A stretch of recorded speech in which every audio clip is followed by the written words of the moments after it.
So last time, can everyone hear me before I start and see the screen? Yes. Okay. So last time we started discussion on modules. Unfortunately, after the break, we didn't really record. So I think that's why we have a shorter video last time.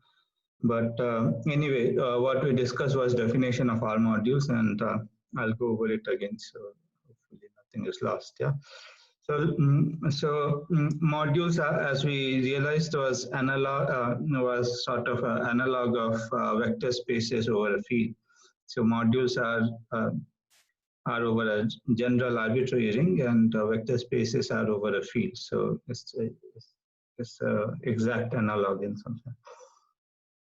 So here, from now on, we will think of R as a commutative ring, be a commutative ring with unity. So this is going to be the case for the rest of the semester, more or less, unless otherwise stated. So sometimes we may drop commutative ring with unity. So.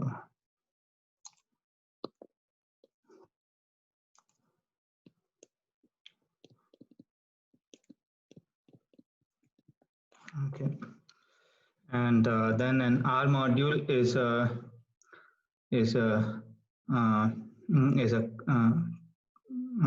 collection consisting of the module, a binary consisting of a set M, a binary operator, and a map S from R cross M to M. Yeah, so maybe one can drop this lot because R is already there in the notation. But anyway, I mean, sometimes you just write it as this four tuple. Yeah. So here plus is a binary operator on the set M, and S is a map from R cross M to M. Think of it as scalar multiplication, and it satisfies the following axioms. So M plus must be an abelian group with additive identity 0M. So the identity being 0 sub M. And this scalar multiplication should behave well. So I'm writing in terms of the map S. So S alpha comma x1 plus x2 should be S alpha x1 plus S alpha x2, where alpha is in R and x1 and x2 are in M. So here the addition is in M. So there are two additions. One in R and one in M. So but we are using the same symbol for both of them. So from context, it should be clear which one we are using. Similarly, later on, we will use alpha x to denote S alpha comma x. So there will be two multiplication as well, one in the ring and one the scalar multiplication. But from the context, it will be clear which one we are talking about. Okay. So this, and then the third axiom is S alpha 1 plus alpha 2 comma x is S alpha 1 x plus S alpha 2 x, which in a more reasonable notation looks like this. And then S of alpha 1 alpha 2 comma x is S alpha 1 comma S alpha 2 x, and that in a more reasonable notation is this guy. Yeah, alpha 1 alpha 2 x is same as alpha 1 alpha 2 x. And S of 1 comma x is equal to x, which is again in reasonable notation is just this. 1 dot x is x for all x in M. And yeah. So these are the axioms for R module. When R is not commutative, then this axioms will be an axiom for a left R module. Yeah. And then there is a notion of right R module where only this fourth axiom will change. Yeah. So this fourth axiom will change to something else. So instead of alpha 1 alpha 2 dot x is equal to alpha 1 alpha 2 x, it will, this action will be on the right. So this this alpha 1 and alpha 2 will get interchanged in 4 if you deal with what is called right R module. But we won't talk about modules over non-commutative ring. But if you encounter it, then there is like left ideal and right ideal. There is a left R module and right R module, and it changes via this small modification. Yeah. Now, and then we saw some examples. So first was when R is a field, and then R modules are same as R vector spaces.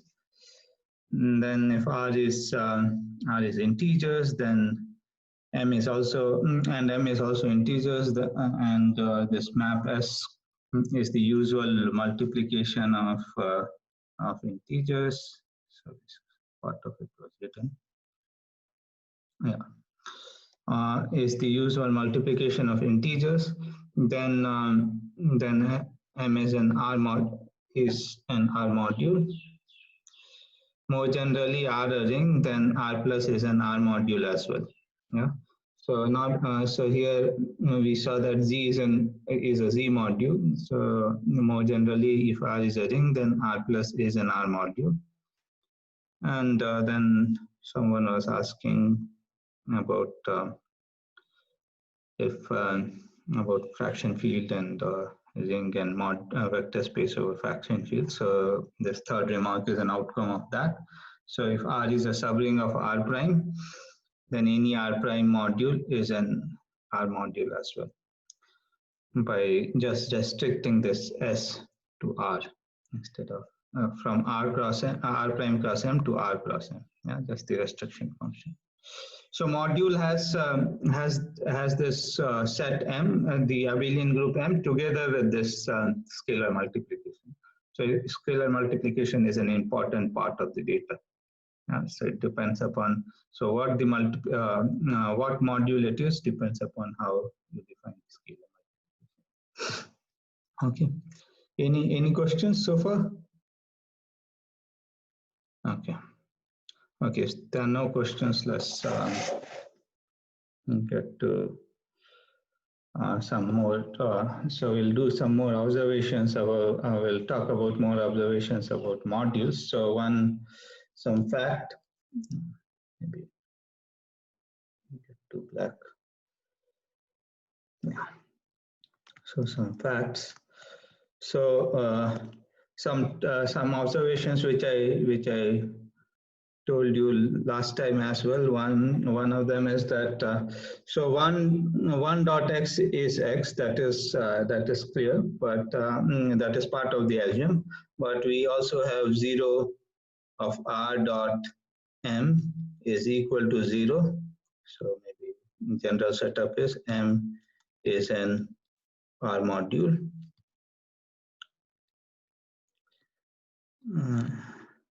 Where R is a ring.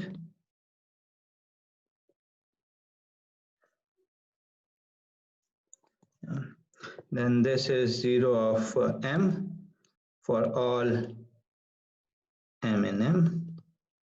And I guess something similar is true if you, so maybe I'll just put it.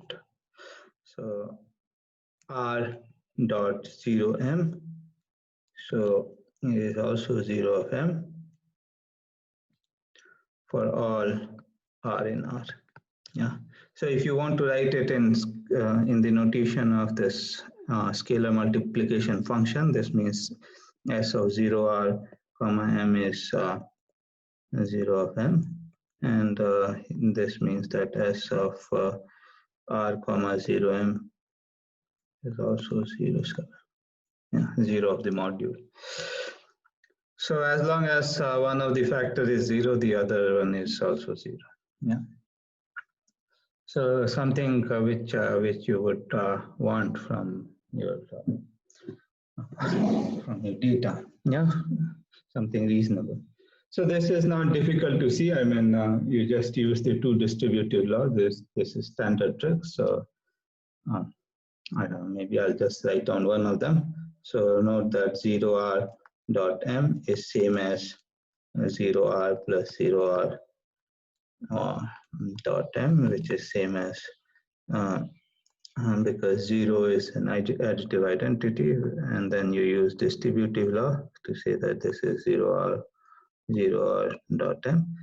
But m is an abelian group, so you just cancel out one of them and you get this implies 0r dot m is 0 sub m. And similarly the other one.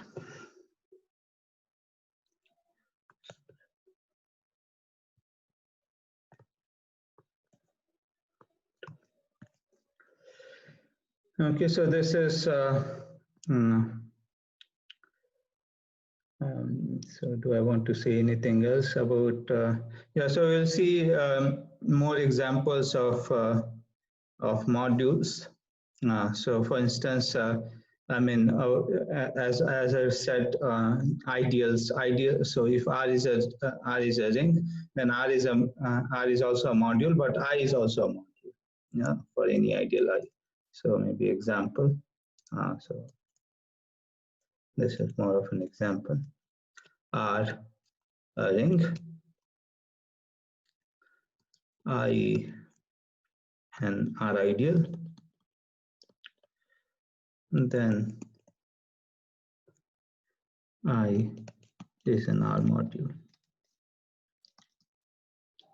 With respect to usual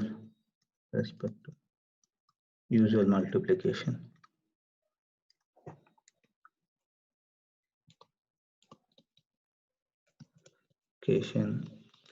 Has scalar multiplication. So this is more or less the definition of ideals. Yeah.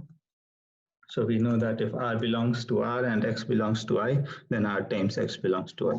So that is the definition of and I is an abelian group. So these are the definition, and this is the definition of ideal, and hence it's an R module. Yeah. So now we have a good number of examples of R modules, and we'll see many more. But like in rings and groups, etc., we talk about subrings and subgroups and quotient groups. So first we'll start the discussion on this submodules and quotient modules. Okay. Okay. So any questions? Okay. So let's discuss about submodules and quotient modules. So what is a submodule? So submodule, like in subgroup, should be similar to it's like a subobject. So you think of a subset of M such that it's a module in its own right, yeah, with this inherent. So maybe this is definition. Let R be a ring and M be an R module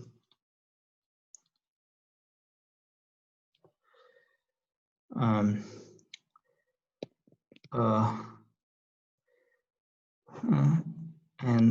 R submodule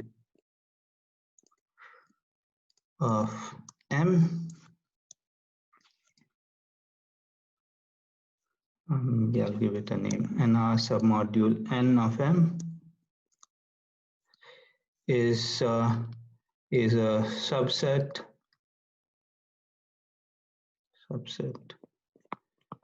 M such that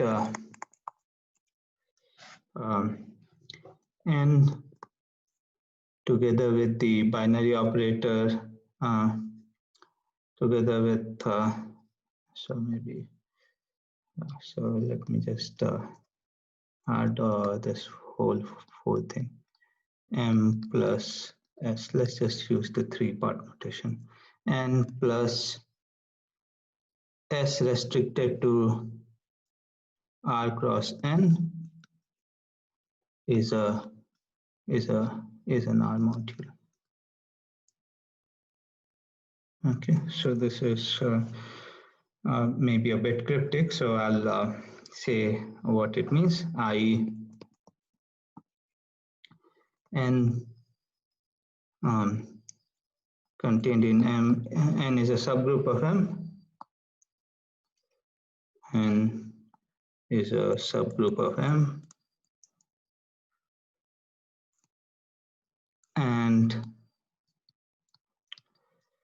for all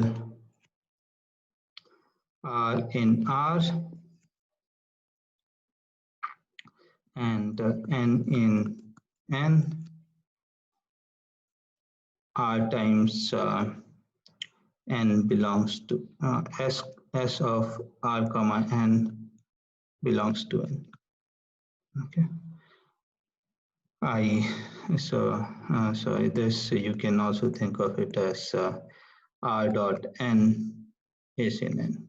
Yeah. So I mean this is more or less this is just the notation. Yeah.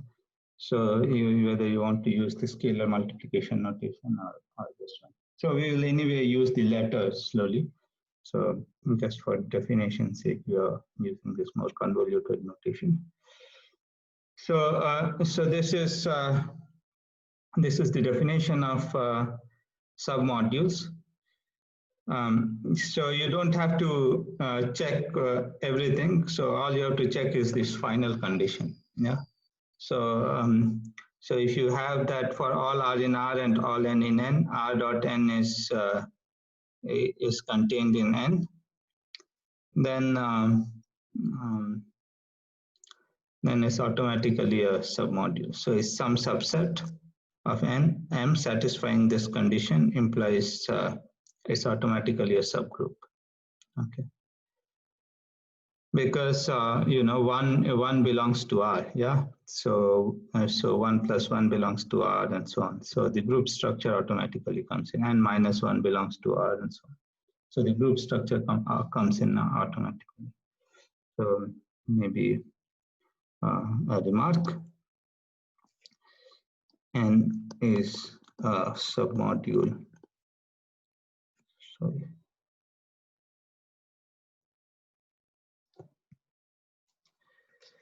Okay, I don't know what happened. Submodule of M if and only if maybe R submodule of M if and only if for all R in R and N in N, R dot N belongs to N. Okay. So it's sort of even for subgroup, you I mean one way you can say is that H is a subgroup of G if this binary operator restricted to if you think of H together with the binary operator restricted to H is a group, or you can simply say that for all AB in H, A times B belongs to H, and A inverse belongs to H. Yeah. So here inverse is somehow taken care of by the fact that R has 1. Yeah. Any questions on submodules? So as an example, one standard example is that so from what we have seen is that so we know that R is an R module. So R itself is an R module. And if you think of R as a R module in a natural way, then I is a submodule, is an R submodule of R.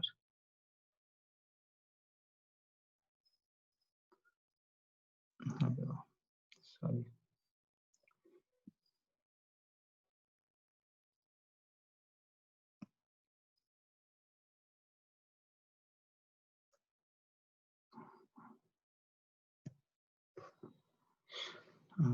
R is an R module, I is an R submodule, R submodule of R. In fact, there is Excuse me, sir. yes. Sir, how can you prove closed under addition using this property? Sir? So using the point is 1 plus 1 is there, right? So okay, so maybe let's just put it here. So maybe I'll put it here. Yeah. So note. Okay. I see. So the 1 plus 1 will only give you m plus m, yeah, not m plus n. Cyclic, sir. Yeah, you're right. So one has to put in the other condition as well. Yeah, so closed under addition is important. Under inverses is okay. Under addition, you have to put. Sorry. So and if this happens and n is closed under addition. So n is a subgroup is closed under addition is needed. And so maybe I'll write it above this.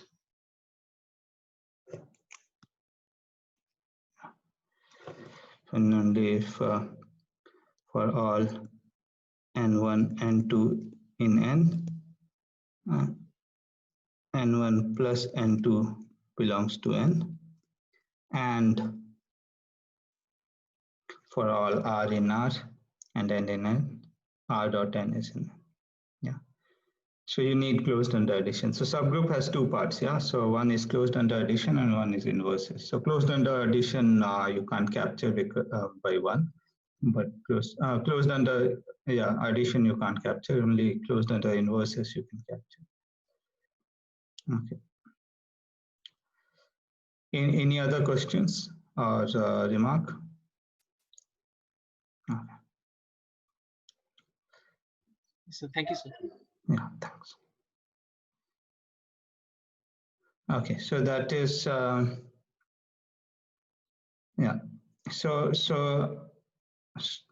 So I is an R submodule of R. So more generally, if you are sorry. So more generally, if you have a module, but maybe before that, let me see if I can. Yeah. So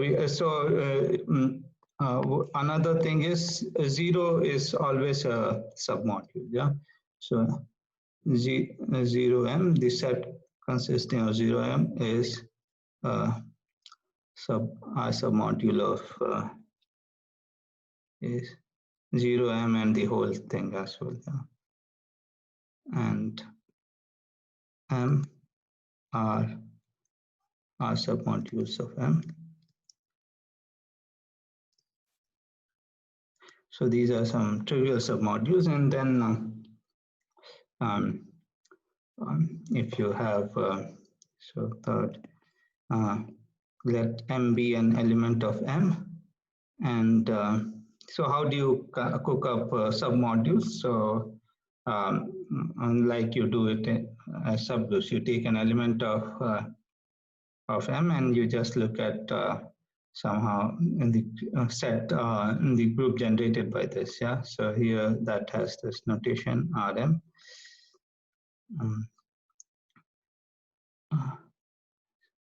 M R in R is a submodule is and R submodule of M.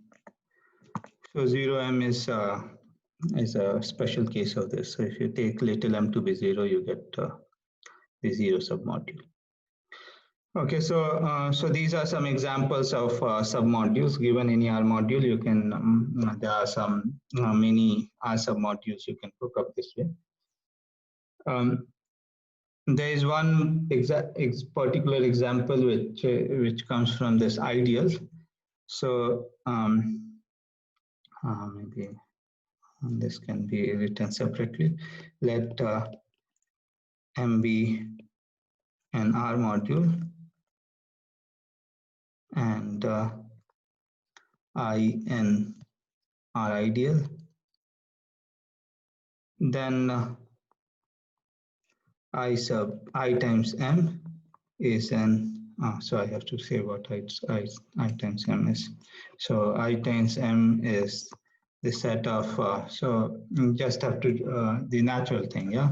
So maybe x1m plus m1 plus yeah, I think one has to include sums, not just the product, yeah.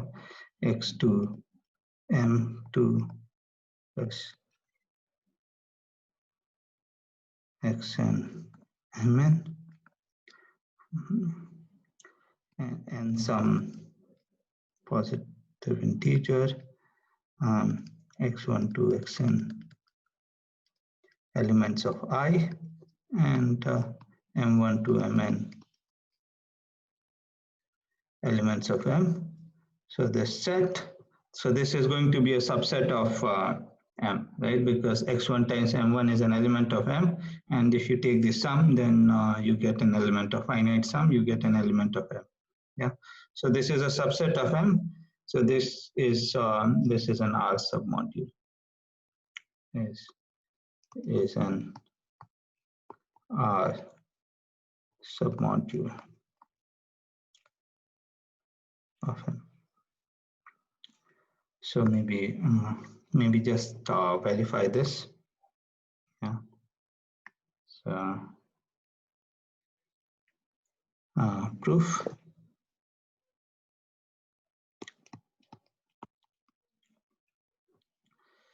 So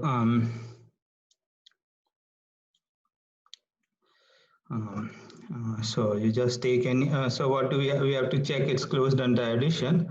So closed under addition. Under addition is obvious because that's how it's defined. Addition is trivial because if there are two terms, then you just add them, and it's also of this form.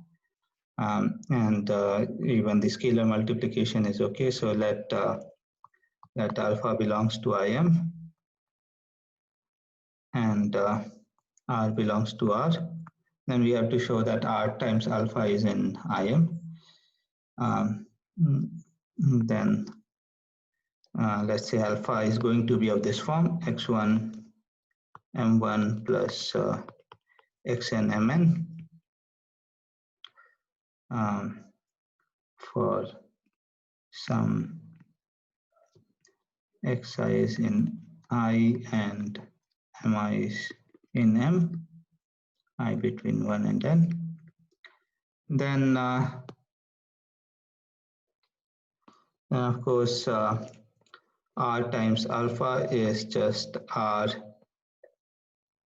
x1 and then you use the distributive law. Maybe let's just do it slowly since it's among the first few results. Xn mn is same as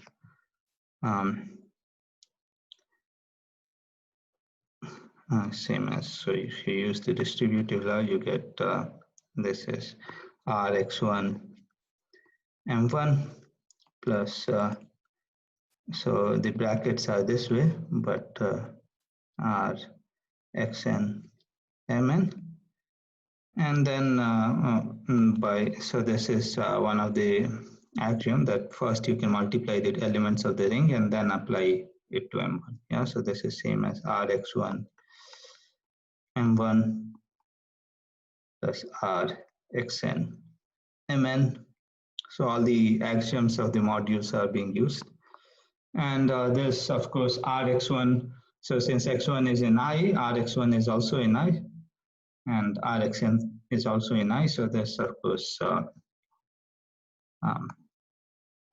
belongs to Im, since I is an ideal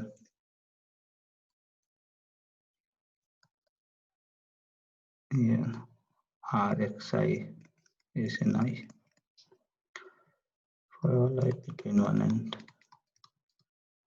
n. Okay, so we see that so given any ideal, you will get many submodules of it.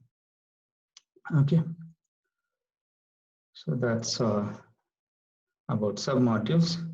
I want to talk about quotient and then go on to linear maps.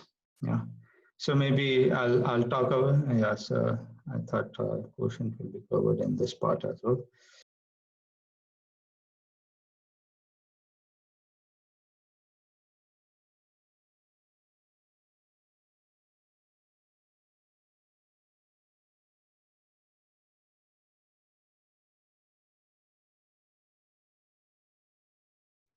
Hello, can you hear me?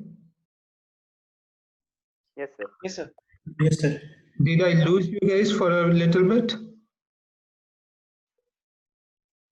Okay, maybe Yes. not. Okay, so so I'll resume. There's nothing wrong. Yeah, there was some ting sound, so I wasn't sure what happened. Okay, let's just continue.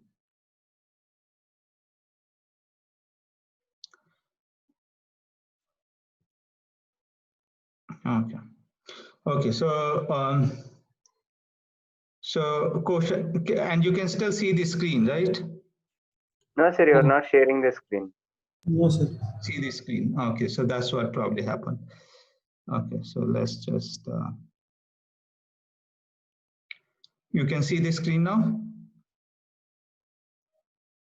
Yes, sir. Yes. So did you? But I didn't lose you guys. You saw all this. Im is a submodule of M. You saw all that, yeah? Yes, sir. Okay, Till good. the I am. Yeah. Okay, good. Yeah, so I just erased something here and wrote quotient modules. Some other title was there about linear maps. Okay, so let's continue. So now we'll talk about quotient modules. So when you have a module and you have a submodule, then you can talk about the quotients. Yeah, like when you have a group and you have a subgroup, you need some additional condition that it should be a normal subgroup, and you can then talk about quotients. Here, normality is trivial because the modules are an abelian group. Yeah. So let's talk about quotients, and so we'll form quotients and show that it's an R module. Yeah. So so maybe this is proposition slash definition. Yeah. Maybe I can write a little deeper. So let M be an R module and N be sorry, maybe make it slightly larger, and be an R submodule. Then the group and the abelian group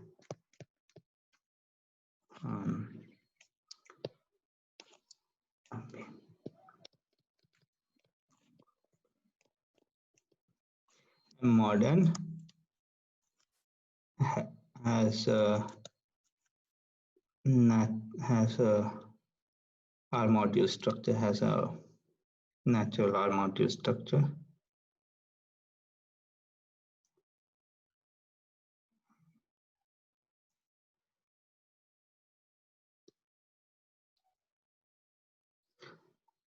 Has a natural R module structure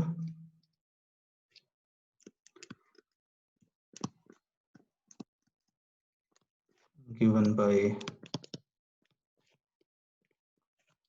so I have to say what is R dot m plus n, yeah, the coset m plus n given by R dot m plus n equals Rm plus n, R dot m plus n. Yeah, so I'll have to show that this is really a function from R cross m mod n to m mod n, meaning this is well defined, and I have to show all the axioms of R module. Yeah, so there is some content to this statement. M mod this m mod n with this scalar multiplication, or if you like module structure, is called the quotient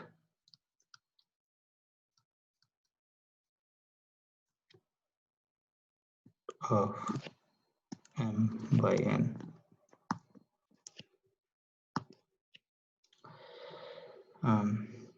Yeah, so this m mod n, the R module m mod n, maybe I should have written that.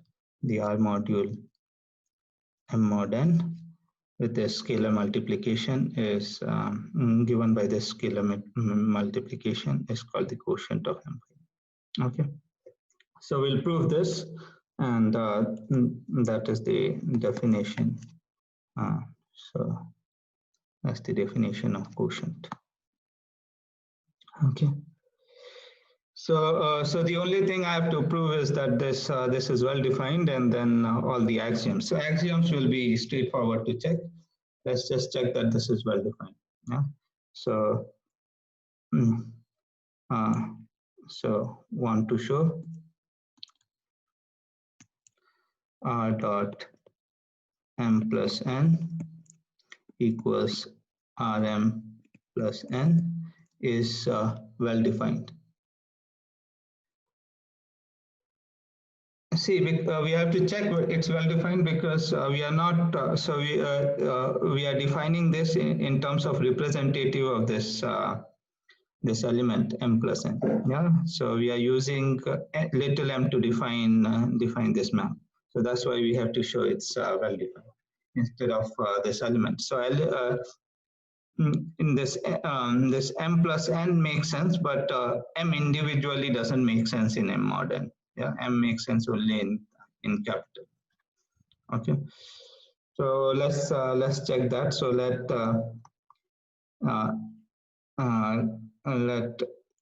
m prime in m be such that m comma m prime in m be such that m plus n equals m prime plus n. Then we want to show that when we multiply by and R be any element of R, then we want to show that if R times m plus n is equal to R times m prime plus n. Yeah, and then we would have proved this is well defined. Yeah, so what does this mean? This implies that m minus m prime is in the submodule n. Yeah, belongs to n. So if this happens, so the two cosets are same, means the difference is in n. Yeah, that is how the quotient of groups are defined. Yeah, but this implies R times m minus m prime belongs to n, since R is n is a submodule, and R submodule. Yeah, so multiplication by some element is in there, and this implies that Rm minus, so you just use the distributive property, Rm prime belongs to n. But once you have this, then that tells you that Rm plus n is equal to Rm prime plus n. Yeah, so that's essentially what being same in the quotient means. Yeah, which implies hence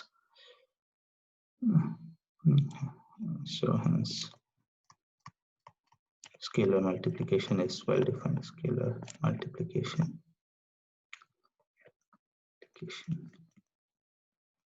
is well defined. Yes, now we have to check some of the axioms, and those so basically follow from the fact that M is an R module. Yeah, so one has to check various things. So of course M mod n is a group, is an abelian group. So note M mod n is an abelian group.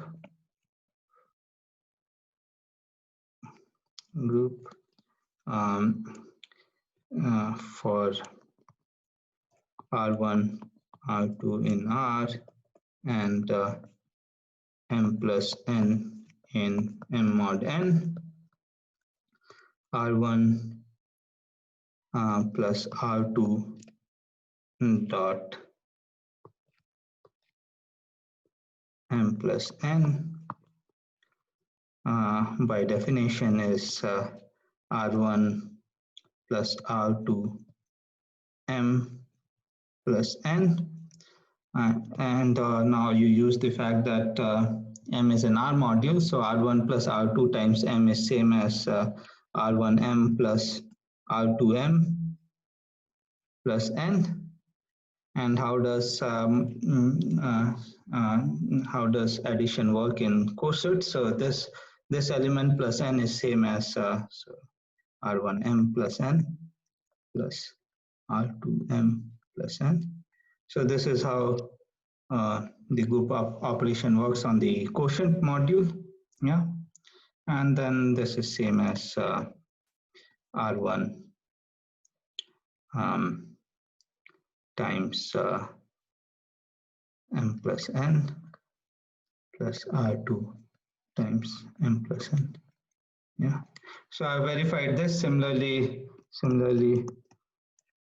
check the other ones. Yeah, so check R dot M1 plus M2 M1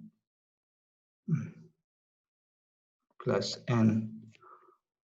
So this is the notation, quotient notation, and plus M2 plus n is same as R M1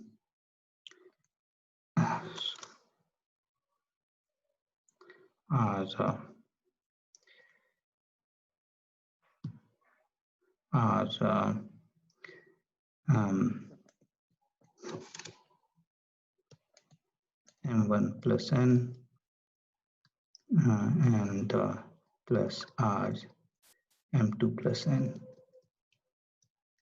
So this is the second, third axiom, and then finally, and you also have, so there are two more checks. So maybe R1, R2 dot M plus n equals.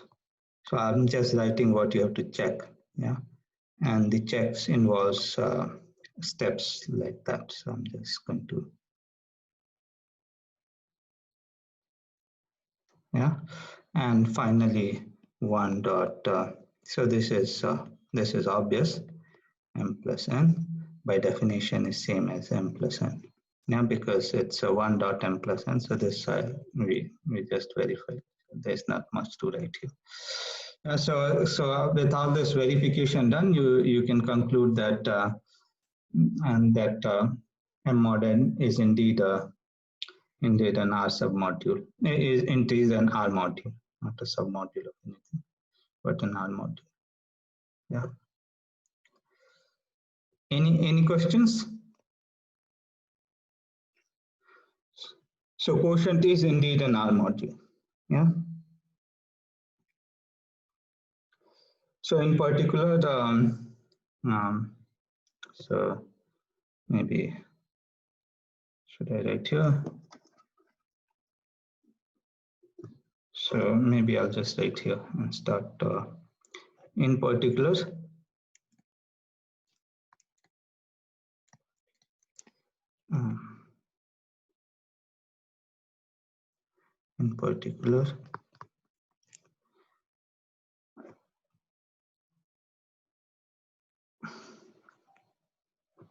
m mod im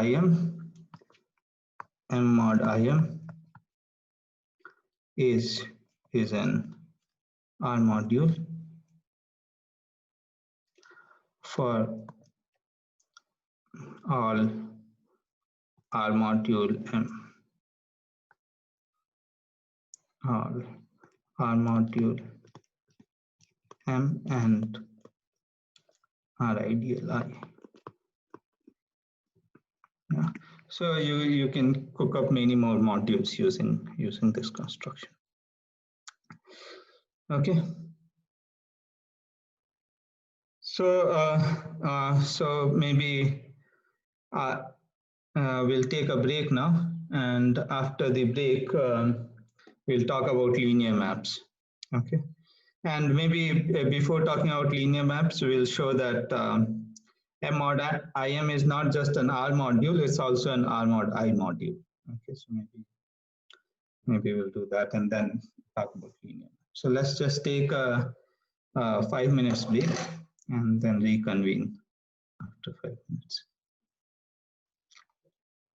Yeah. So let's resume. So we saw that we have this idea of quotient modules, and in particular, M mod IM is an R module. So before going to linear maps or maps of R modules, homomorphisms of R modules, let me just show that this M mod IM is in fact an R mod I module. Yeah. So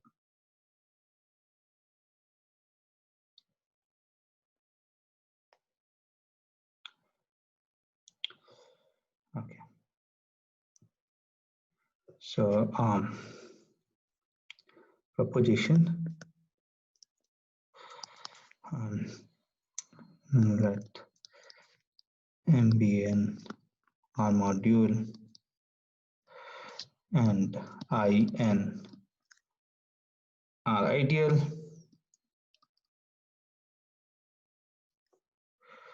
Then M mod IM is naturally an R mod I module. So whenever we see naturally, I mean, or whenever we say there is a module structure, R mod I module is an R mod I module, one should say what's the scalar multiplication. Yeah. Where, so maybe I'll just write where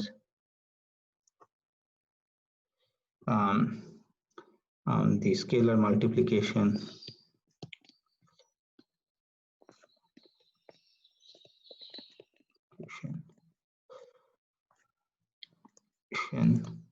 is given by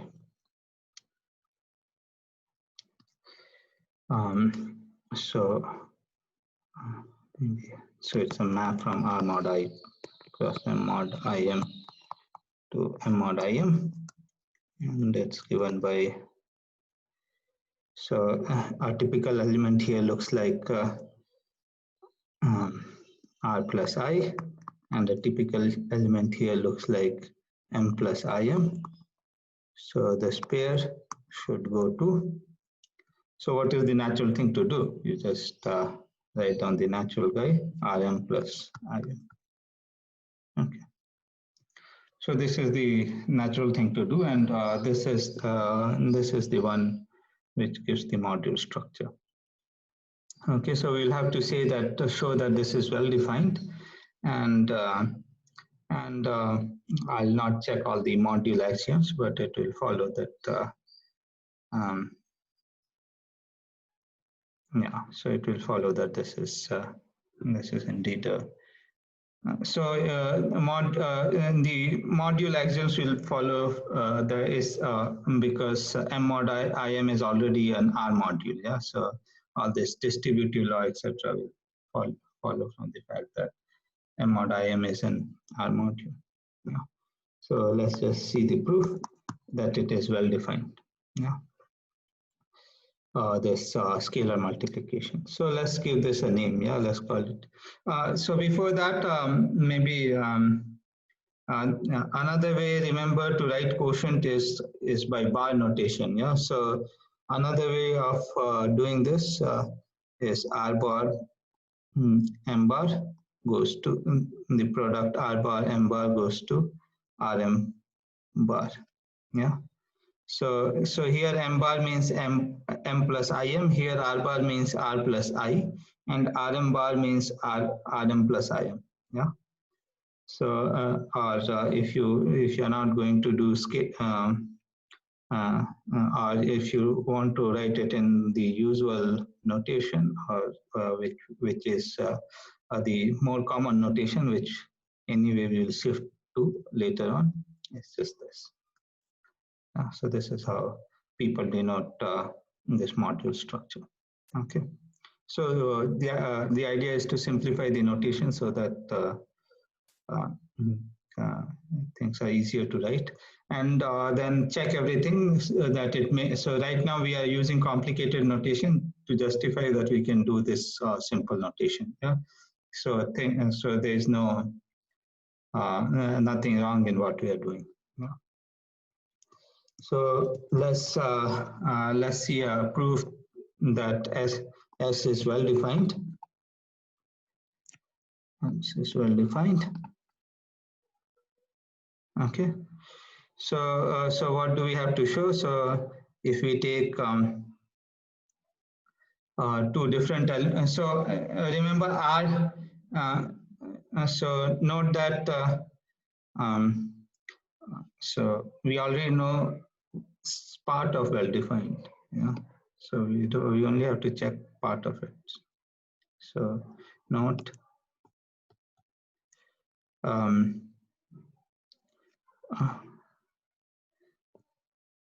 R dot m plus im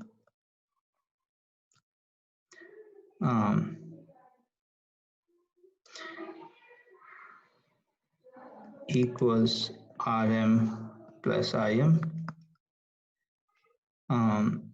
This is well defined and does not depend on the choice of is well defined. Yeah. So the map from R cross m mod im to m mod im is well defined. Yeah. It's the only thing one has to check is that even from R mod I it is well defined. Yeah. So, but anyway, let's not complicate things. Everything is very trivial here. So let R plus I and R prime plus I, R plus I equals R prime plus I for some R prime in R and R prime in for R prime in R, and m plus im equals m prime plus im for m prime in m. Yeah, this is how elements in R mod I would look, the first line will say a typical element in R mod I will look, which will have two different possible representative, and M mod IM, like two possible different representative. We want to show that, so to show this is well defined, we have to show that Rm plus Im is same as R prime M prime plus Im. Yeah. So what does this these two statement imply? So this implies that R minus R prime is in I, and M minus M prime is in IM. Yeah. So M minus M prime is in IM means so let's call this X. Yeah. And so X belongs to I, and X is defined to be this guy, and M minus M prime is in IM means there exists X1 to Xn in I and M1 to Mn in M, such that X1 M1 plus Xn Mn is equal to M minus M prime. This is how any element of IM looks like. Yes. So, so if I multiply by an element of this in IM, so what do I want to show? Yeah, I want to show that R times M minus yeah, so let me just see, what do we want to show? We want to show that Rm, so want to show Rm plus Im is equal to R prime M prime plus Im. Yeah, so we want to show that Rm minus R prime M prime, the difference is in Im. Yeah, so let's just check what that is. Yeah, so I don't know why I did this.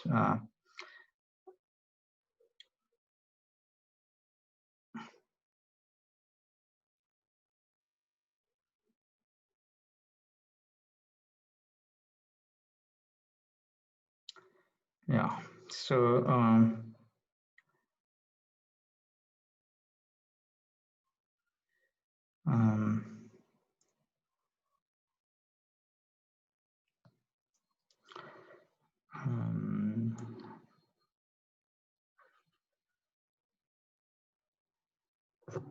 so let's see, Rm minus R prime M prime is same as R minus, so maybe R minus R prime times M.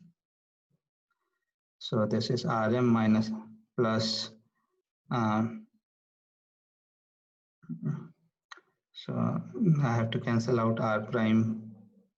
So R prime times M minus M prime.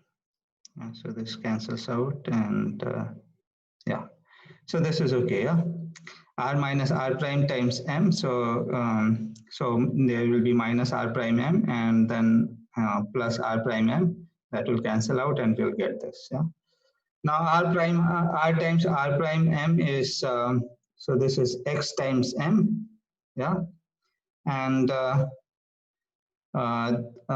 so this belongs to Im by definition, because X belongs to I, and this is R prime times M minus M, which is of this form.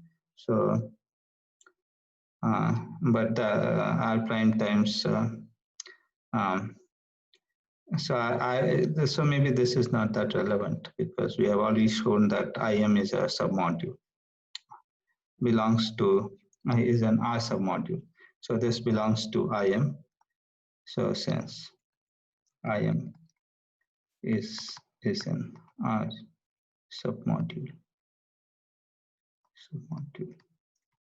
of M. So maybe this description was not that necessary. So this line one can erase. Yeah, just from the above one we can conclude this. So this implies Rm plus Im equals R prime M prime. So you can ignore this part. Okay, so this is well defined, and then check that this is a scalar multiplication. Check that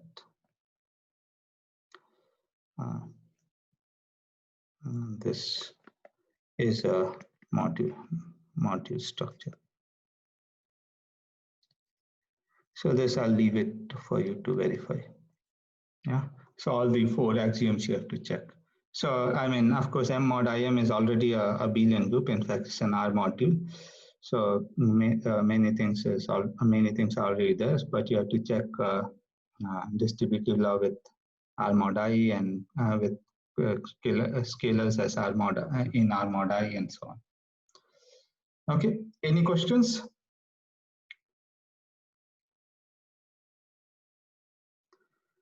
Okay, so maybe I'll just define I-linear maps, and we'll talk about more about it next time. Yeah. Maybe let's just stop. I'll have to anyway restart the discussion. So let's just stop the discussion here. So maybe we'll talk about linear maps in next class.